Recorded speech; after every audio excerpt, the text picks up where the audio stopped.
Stump Creek Farms, Part 2.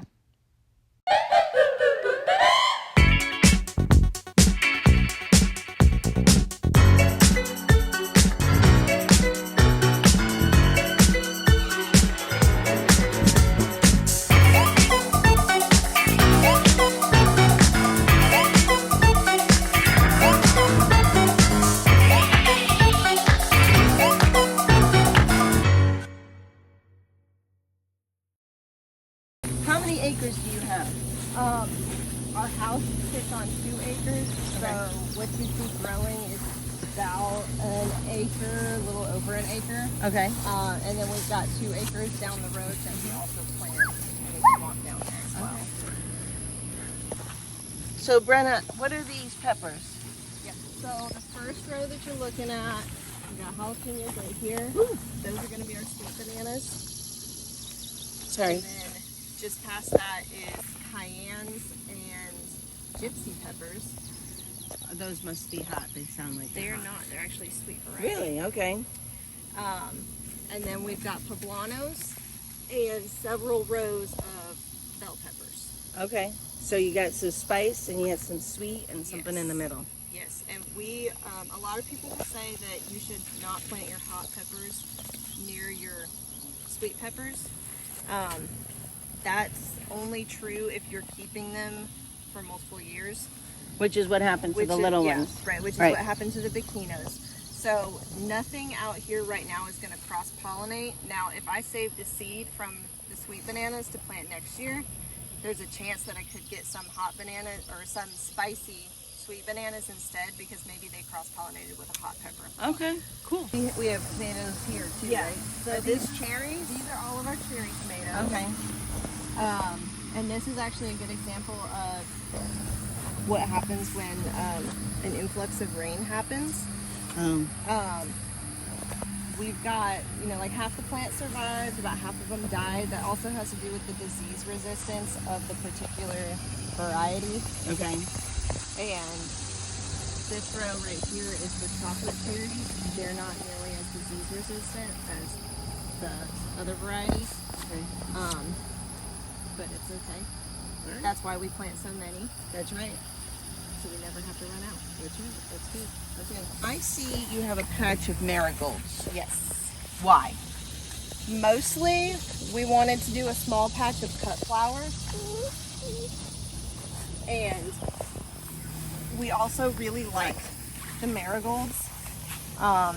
They're great for pollinators. But we actually have not seen that take effect. Okay.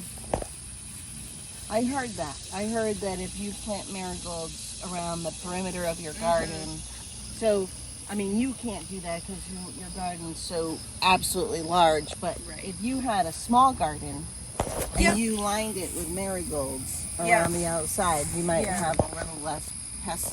Because you can't eat these. Right. And they keep the bugs away. Do they keep rodents away? I haven't seen them keep rodents away. Okay. And I'm not 100% sold on them being deer resistant, but they're Okay, so these flowers, these look, or what are these? these are straw flowers. Okay, they look like them. They're papery. Oh wow, look at that. Here. Okay, They're just really pretty. they are pretty. They last a really long time in bouquets. So do you sell them? I do. I do some miniature bouquets every week, Okay. just kind of as a fun thing to do. Yeah, that is fun. And what about these? These don't. Yep, those are my zinnias. Okay. I love them. Can you eat those? No. Okay. You did do edible flowers. We though. did. Yeah, we do nasturtiums for Okay. edible flowers. They're kind of spicy. Oh, okay. But they're also not a very good summer flower. They're much better in the spring and fall. Okay. And then we also do them in the winter in the greenhouse. All right. And then going down the row here, you have some other flowers. What is that? Some lavender. So we've got celosia Mhm. and then bachelor buttons. After that is flamingo celosia. And are those just for looks? They are. They can Okay. go in bouquets. Mostly, okay, so the biggest reason we did the flowers was to attract more pollinators Yes. for our squash, cucumber. And that's and what's pepper on the bush. other side of these flowers, Right. right? Okay. Right. So we're trying to we're trying to get all of the butterflies, bees, honeybees, bumblebees, you name it. Okay. We want them all. You want them all, and that's what the flowers are doing. But they're also pretty to look at. They are. All right, that's Dual good. purpose. All right. So, we have some. Well, some look like spaghetti squash. What are they all spaghetti? They all are. They're not all 100% ripe. Okay. But if you want. And then we have butternut squash too. Yes. If you want to. Even these little white ones. Yeah. Those will be brown in just a few days. Oh wow. Okay. But if you come Oh in my here, goodness. this is where we've got all of our winter squash curing. Explain what that means. Yeah. It's important to let winter squash cure for at least, I don't know. We try to do at least a week before we go through it. And what that does is it hardens the skin so that the squash will hold. So it doesn't cure on the vine. Right. Okay. You can let it if you want to. We need that space to plant more stuff, Right, so okay. we've got to get it out of there. And basically, that ensures that what we're selling is not going to go bad in somebody's pantry. Right. Okay. You know, a week after we've picked it, and we can go ahead and feed all the bad stuff to our animals. So okay, spaghetti squash. Yes. You have two different kinds. Yes. What's So, the two different kinds? We've got regular, traditional, large spaghetti squash, which ours still doesn't even grow as large as grocery store stuff does. But we've also got angel hair, which is a miniature spaghetti Okay. squash, which is perfect for the single person. Or like me, I'm the only one that eats it. Me too. Yeah. My family won't eat Yeah. it. So I can't eat a whole massive one in one meal, but I could eat this. Right. Okay. Same with butternut. We grow the traditional larger variety, which I don't have any up top right now. Okay. And then we grow baby butternut, which Okay. is great for the single person. Okay. And would you roast that? Absolutely. Yeah, that's what I do. Okay. So, do you sweet roast it, or do you just roast it as is and do you savory? No, I sweet. You sweet it? Yeah. Oh, I do both. Okay. So now I see really dark butternut. Yes. So that's honey nut. That's going to be a sweeter butternut. Okay. They are all miniature. Okay. That's great. And then acorns. Yes. Okay. Acorn. Good. Now, what's up with all this hay? Yeah. So. Hey, Hey. Let's see, 2 years ago, last year, something like that, we saw a need for smaller hay bales for people who only own a couple of animals or only need a couple of bales for their dog bedding, things like that. Most of the farmers in our direct area bale large round bales that go to waste because people don't need them. So these are super easy to handle. That's my favorite thing about them, because I'm the animal person on the farm, and it's nothing for me to just pick it up and toss Yes. it over the fence. Mm-hmm. Or you can kick it if you feel like being lazy that day, because it just rolls. Okay. So yeah, we fill up the barn during the summer, and then in the winter we sell it off, and that's how we make a lot of our winter income.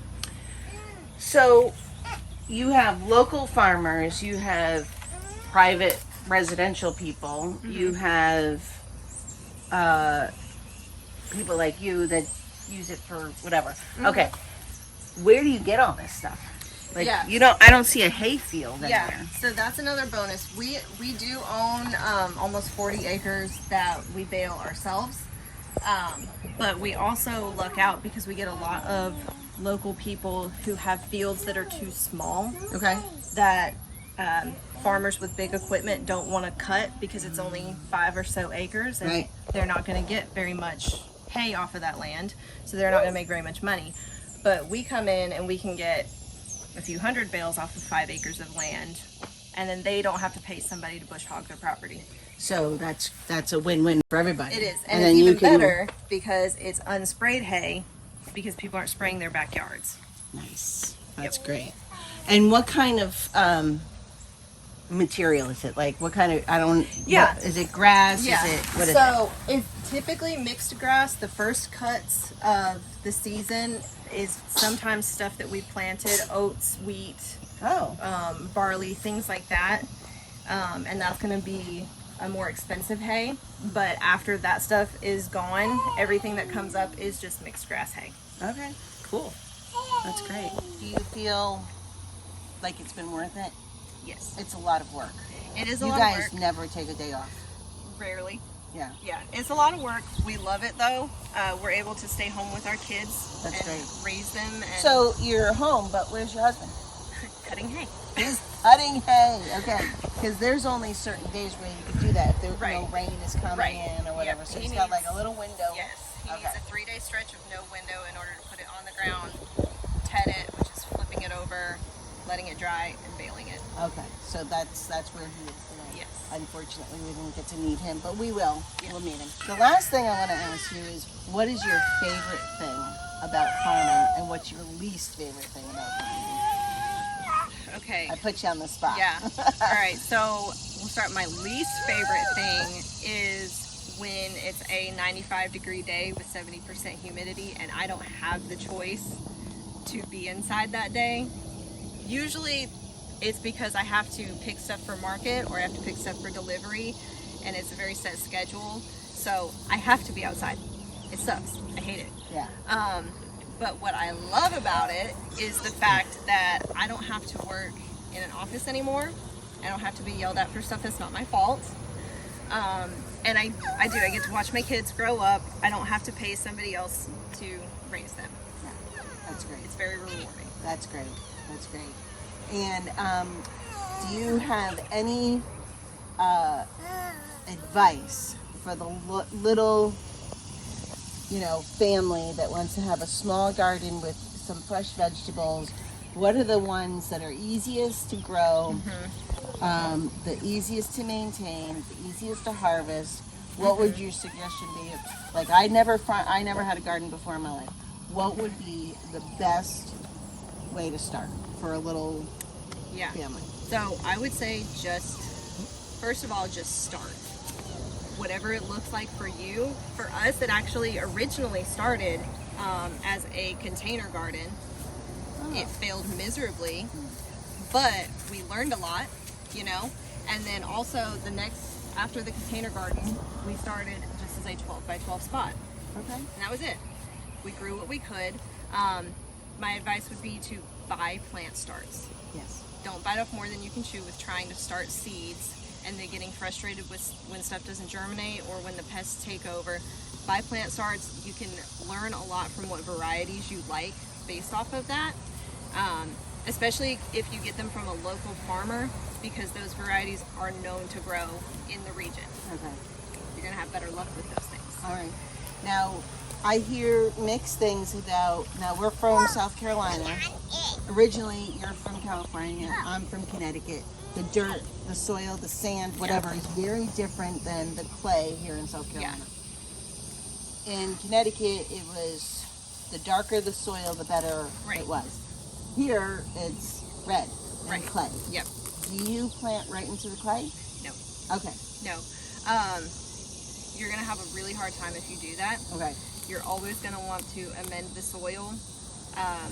The best thing to do is to test your soil. Here in our local area, you can take a soil sample to Clemson Extension, and they'll tell you exactly what you need to add to it to make it optimal for growing. Okay.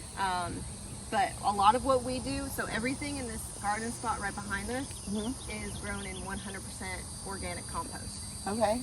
We don't do anything with the original dirt. We overlay cardboard and overlay compost on top of that. We grow directly into that. Great.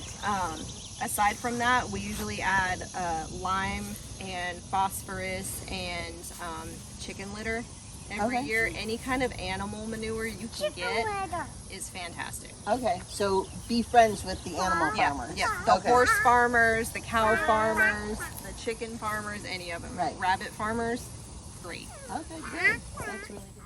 Thank you to Brenna and Bobby for letting me come out to your farm.